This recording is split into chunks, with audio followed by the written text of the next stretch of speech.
What else? What should we talk about? Um, Greek mythology. and Yeah, that just on would the be pop fun. culture note chat, I think you guys are gonna be really excited about it because it's like if your dad sat you down and was like, "When I was a boy," um, someone asked, what you first thought when your kid started making YouTube videos. Uh, I guess the the wow, boy, if my eyes just get anywhere near the chat, my brain just completely gets sucked in. So I'm gonna look over there. Um, when Alex was 5 years old, we had this uh,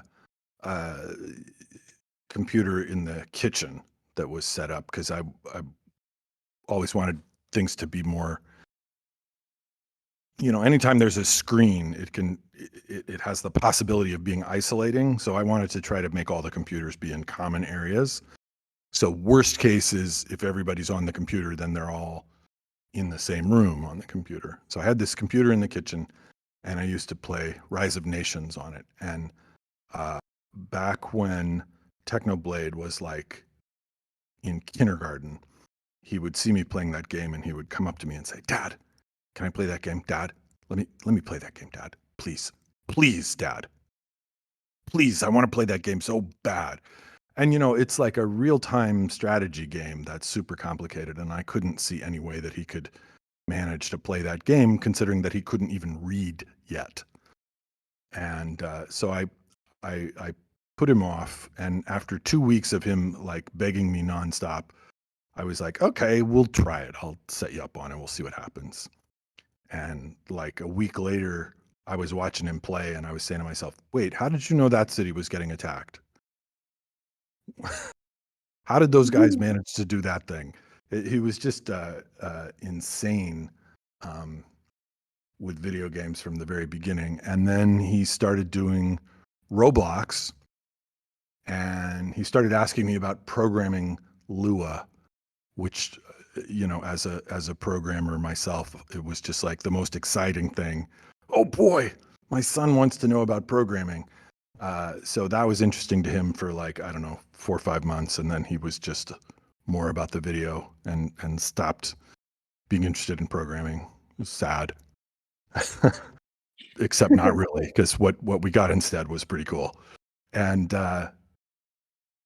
so he had an early channel that was about making videos for Roblox, and then he got into TF2, and he would show me some of those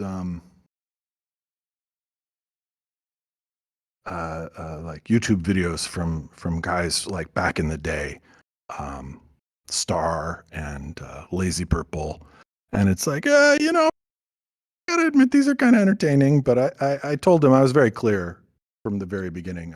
I said, overall, um, nobody's going to want to watch you play video games. That's that's just not going to be a thing. You can because it's like, what's your audience thinking, right? There's like, I could play this game myself.